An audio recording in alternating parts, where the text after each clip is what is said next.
Good morning, students. Today we will be discussing the MCQs for Unit 3, Semester 3, Monetary Economics Paper 1.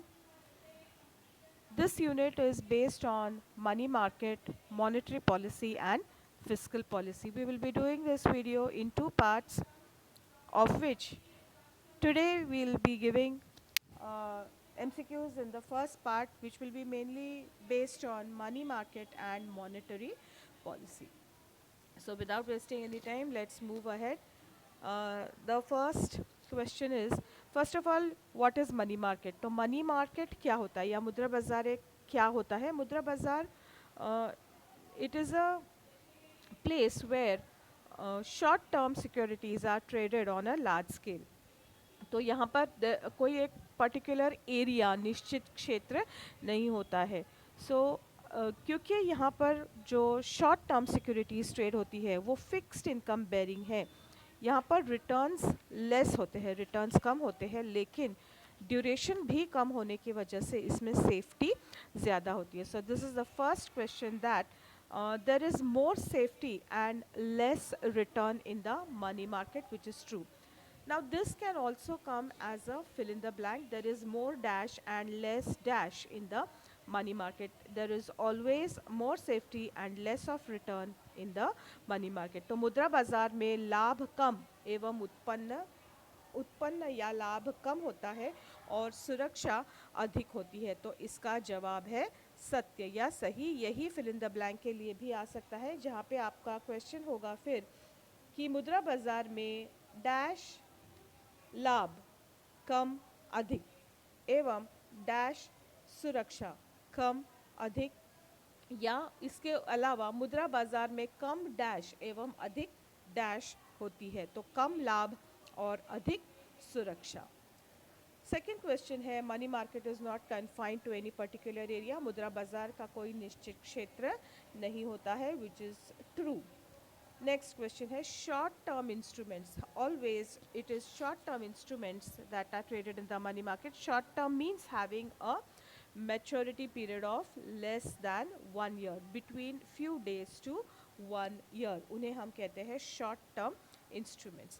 तो ये भी true है, short term instruments are traded in the money market. This question can also come as a fill in the blank. Dash are traded in the money market. Short term, mid term, long term instruments, or your correct option will be short term instruments. मुद्रा बाजार में अल्पकालीन प्रतिभूतियों का लेन then होता है. यही question fill in the blank के लिए भी आ सकता है.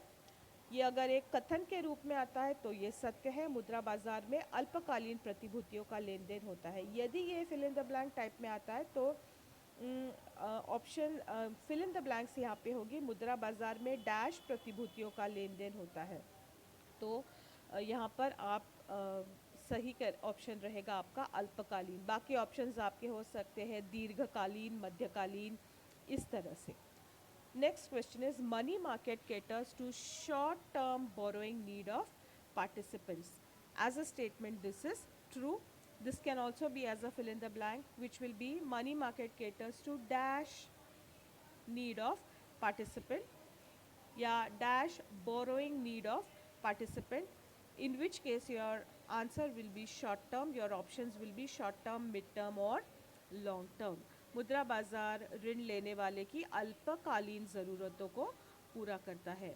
Next question is, money market gives liquidity to investments. मुद्रा बाजार प्रतिभूतियों को तरलता प्रदान करता है. तो जो इन्वेस्टमेंट्स आइडल है या जो फंड्स आइडल है, दोनों तरफ से ये, अगर फंड्स आइडल है तो उनको इन्वेस्टमेंट्स के फॉर्म में यदि ट्रेडिंग किया जाए तो भी वो अर्न करते हैं. यदि इन्वेस्टमेंट्स आइडल है तो वो इन इन्वेस्टमेंट्स का यदि ट्रेडिंग होता है तो इन इन्वेस्टमेंट्स को लिक्विडिटी मिलती है. So money market gives liquidity to investments, which is true. मुद्रा बाजार प्रतिभूतियों को तरलता प्रदान करता है. Also idle funds can also be brought into the money market. तो मुद्रा बाजार जो आइडल सिक्योरिटीज़ है, इन्वेस्टमेंट्स है, उनको लिक्विडिटी देती है, उनको तरलता देती है. और अगर आइडल फंड्स हैं तो they can also be brought into the money market for trading. Money market is a medium of converting liquid funds to securities. This is what I was talking about, that जो liquid funds है, जो idle पड़े हैं, तरल परिसंपत्तियां है जो खाली पड़ी कोई तो इनको मनी मार्केट में लाया जा सकता है by converting them to securities, which is true. नकद कोषों को प्रतिभूतियों में परिवर्तित करने का माध्यम मुद्रा बाजार है. Money market enables the organization to meet their working capital requirements. तो एक क्वेश्चन हम ऊपर भी कर चुके थे, short term borrowing requirements of the participant. तो working capital is also a short term need. So money market enables organizations to meet their working capital. This can also come as a fill in the blank, where money market enables organizations to meet their dash requirements, and options may be working capital, short term capital, both of which are correct, or long term capital which is not correct. मुद्रा बाजार के द्वारा संगठन अपनी कार्यशील पूंजी की ज़रूरतों को पूरा कर सकता है, ये सत्य है.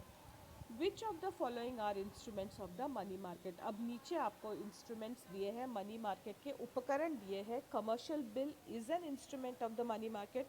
Promissory note is also an instrument of the money market. Certificate of deposit is also an instrument of the money market, but fixed deposit is not a money market instrument. So the answer will be it is all except fixed deposit. So निम्न में से कौन सा मुद्रा बाजार के उपकरण है?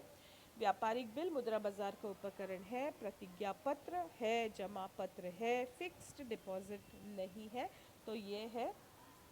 नीचे आप एक और देखिए ऑप्शन, उपरोक्त सभी केवल फिक्स डिपॉजिट. तो ये होगा आपका करेक्ट आंसर.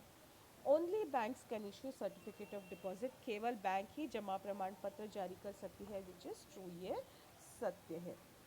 नेक्स्ट क्वेश्चन जो है ये इन शॉर्ट टर्म इंस्ट्रूमेंट्स के ड्यूरेशन से रिलेटेड है. आगे के 2-3 questions. Commercial bills normally have a maturity period of dash and the answer is 90 days. व्यापारिक बिलों की परिपक्वता अवधि सामान्यतया 90 दिनों की होती है. Commercial paper, commercial bill 90 days. Commercial paper has a maturity period of 3 to 12 months. वाणिज्यिक पत्र की परिपक्वता अवधि 3 से 12 महीने की होती है. Next question is certificate of deposit is a bearer certificate. तो जमा प्रमाण पत्र एक वाहक पत्र है, which is true. This can also come as a fill in the blank. Certificate of deposit is a dash certificate, जिसका सही जवाब होगा बेयरर. नेक्स्ट क्वेश्चन है certificate of deposits normally have a maturity period of 91 days to 1 year. तो जमा प्रमाण पत्र की परिपक्वता अवधि 91 दिन से 1 वर्ष तक की होती है. The Indian money market is differentiated into two main parts, dash and dash, organized and unorganized. भारतीय मुद्रा बाजार डैश एवं डैश में विभाजित है. तो संगठित एवं असंगठित क्षेत्र में विभाजित है.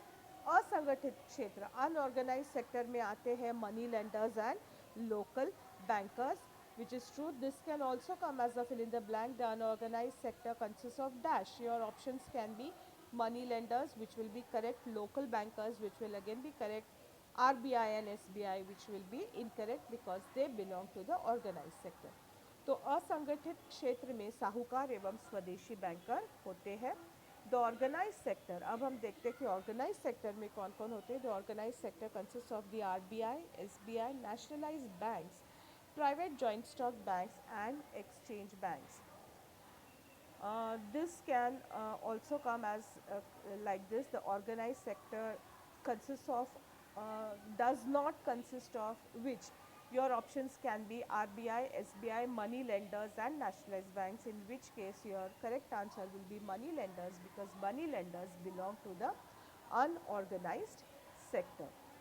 तो संगठित क्षेत्र में आते हैं RBI, SBI, राष्ट्रीयकृत बैंक, निजी संयुक्त स्कंद बैंक एवं विनिमय बैंक. ये आपको इस तरह से भी आ सकता है कि निम्न संगठित क्षेत्र में निम्न में से कौन सा नहीं आता है. तो आपके ऑप्शंस यदि है RBI, SBI, साहूकार और निजी संयुक्त स्कंद बैंक, तो आपका सही जवाब होगा साहूकार, क्योंकि साहूकार असंगठित क्षेत्र में आता है. Now dash is the policy related to the control of credit and money supply. कौन सी पॉलिसी है ये जो क्रेडिट को कंट्रोल करती है? इकोनॉमी में क्रेडिट और मनी सप्लाई को कंट्रोल करने वाली पॉलिसी है मॉनेटरी पॉलिसी। तो अर्थव्यवस्था में मुद्रा एवं साख की मात्रा को नियंत्रित करने वाली नीति है मौद्रिक नीति। Public revenue, public expenditure and taxation, इनसे रिलेटेड जो पॉलिसी है वो है fiscal policy. So dash policy is related to public expenditure and taxation और इसका आंसर है फिस्कल पॉलिसी। सार्वजनिक आय, व्यय एवं करारोपण से संबंधित नीति को कहते हैं राजकोषीय नीति। नेक्स्ट क्वेश्चन है the rate at which commercial banks borrow from RBI. Commercial banks borrow from RBI. The rate that is charged is known as bank rate. Bank rate is also the rate at which the Reserve Bank of India discounts first class bills. तो जिस दर से व्यावसायिक bank RBI से ऋण लेती है उसे bank दर कहते हैं। यदि बैंक दर बढ़ाया जाए, raising the bank rate curtails या reduces the credit creation ability of the commercial banks। तो बैंक दर को बढ़ाने से साख की मात्रा, raising the bank rate reduces credit या decreases credit, बैंक दर बढ़ाने से साख की मात्रा घटती है।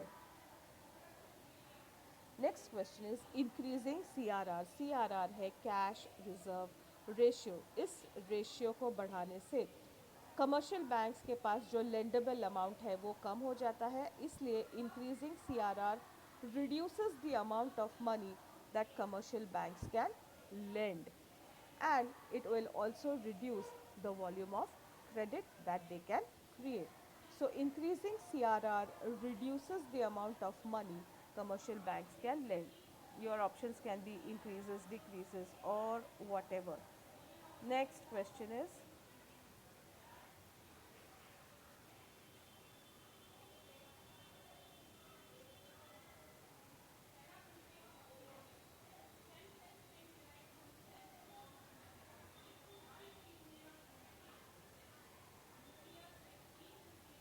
Banking sector in India is regulated by. Bharat में बैंकिंग सेक्टर को कौन रेगुलेट करता है? और हम सबको पता है कि सही आंसर है RBI. The reserve bank of India is at the apex of the banking system in our country and the banking sector is regulated by Reserve Bank of India। इसके बाकी ऑप्शंस है ministry of finance, finance commission.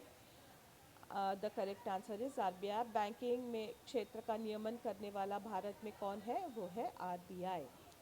अब अगला question, which of the following is a qualitative credit control measure. हम जानते हैं कि credit control के टू टाइप्स के मेजर्स होते हैं, qualitative and quantitative, of which qualitative measures control the quantitative measures control the quantity of credit and qualitative measures control the area where the credit flows, the area where it is created।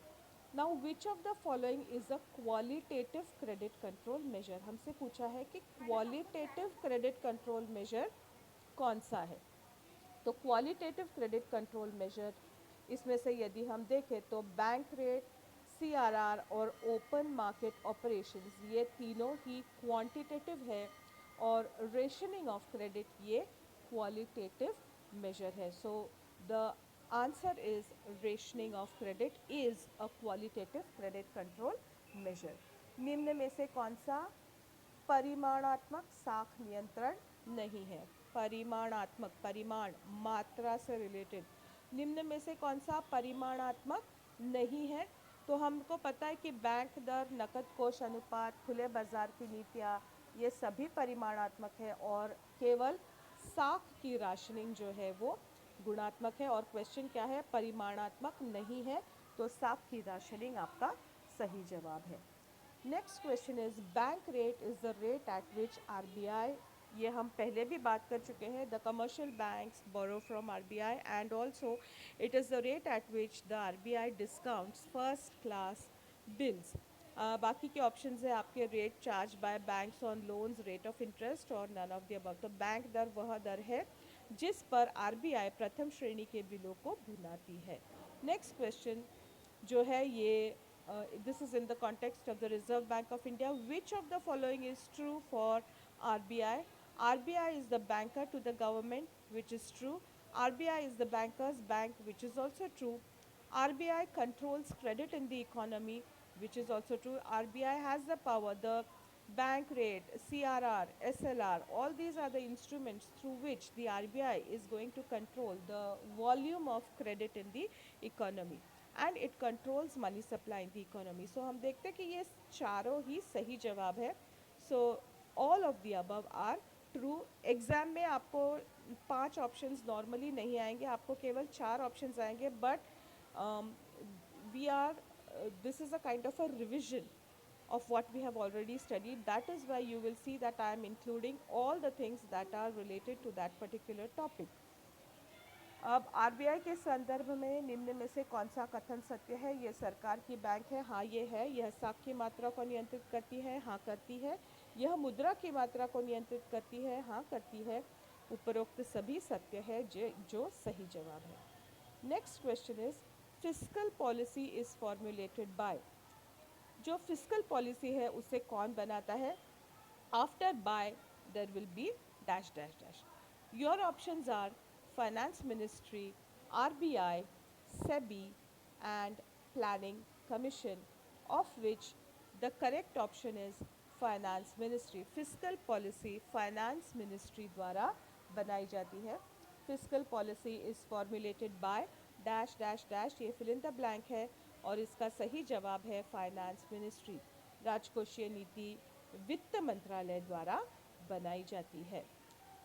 अगला question है the ratio between liquid assets and total deposits. Bank के पास जो liquid assets है और total deposits है उनके बीच का जो रेशियो है उसे हम कहते हैं SLR या स्टैट्यूटरी लिक्विडिटी रेशियो. अब यहाँ पे आपको बैंक रेट या CRR या इस तरह के ऑप्शंस आ सकते हैं, जिसमें से सही ऑप्शन है स्टैट्यूटरी लिक्विडिटी रेशियो. तरल संपत्तियों एवं जमाओं के बीच का अनुपात कहलाता है वैधानिक तरलता अनुपात, जो आपका सही जवाब है. तो यहाँ पर इस वीडियो को मैं एंड करती हूँ. अगले वीडियो में हम फिस्कल पॉलिसी से रिलेटेड कुछ क्वेश्चंस देखेंगे. तो मेरी तरफ से आज के लिए इतना ही. आपका बहुत बहुत धन्यवाद. Thank you all of you.